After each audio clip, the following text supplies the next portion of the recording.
మంది భక్తుల యొక్క విశేషమైనటువంటి అపారమైనటువంటి శ్రద్ధా కేంద్రంగా విరాజమానమవుతూ ఉన్నది.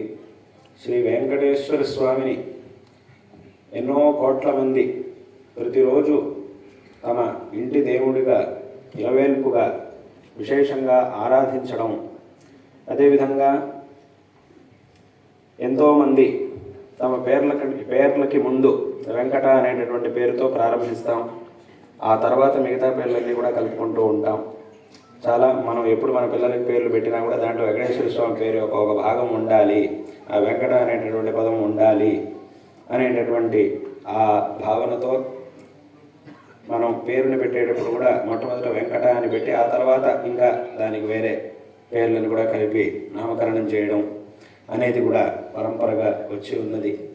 అటువంటి విశేషమైన స్థానాన్ని మన మనస్సుల్లో ఆ వెంకటేశ్వర స్వామి యొక్క విషయంలో అటువంటి భక్తిని కలిగి ఉన్నటువంటి వారం పరంపరగా మనందరం కూడా. అందులోనూ విశేషంగా జగద్గురు శ్రీ శ్రీ ఆదిశంకర భగవత్పాదాచార్యుల వారు స్థాపించినటువంటి ఈ దక్షిణామ్నాయ శృంగేరి శారదాపీఠం ఏదైతే ఉందో, ఈ పీఠానికి తిరుమల తిరుపతి క్షేత్ర